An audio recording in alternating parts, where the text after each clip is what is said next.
cette main qui chasse le mauvais œil, et l'on trouvera encore bien d'autres objets mystiques.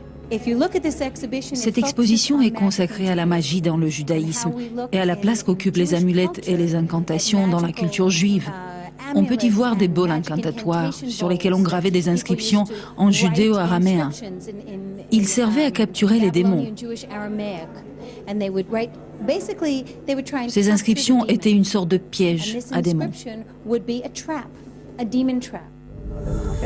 À côté de la religion juive traditionnelle, les pratiques ésotériques de la Kabbale perdurent aujourd'hui encore. Yitzhak Mizrahi est l'un des maîtres de la magie juive, transmise dans sa famille depuis 4 générations. Il y a beaucoup de cas d'apparition en Israël. Il ne s'agit pas vraiment d'esprit, mais plutôt de l'âme des morts qui ne part pas, qui reste dans la maison et qui provoque en général la malchance ou la peur chez les habitants de cette maison.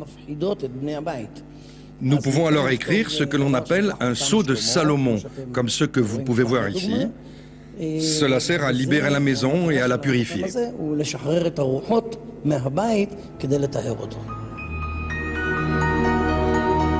Comme dans la plupart des traditions mystiques, il y a la magie noire, celle des grimoires kabbalistiques vieux de 200 ans qui contiennent des formules mal intentionnées. Et il y a la magie blanche, celle des amulettes anciennes qui vous apportent la santé, l'amour et le succès.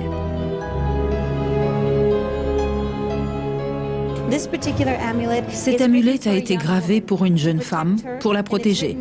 Elle est écrite en hébreu ancien et avec des symboles magiques.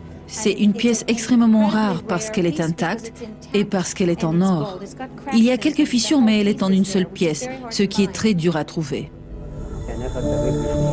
L'exposition Anges et démons contribue à lever les tabous qui entourent ces croyances et superstitions, des pratiques magiques qui restent extrêmement populaires en Israël.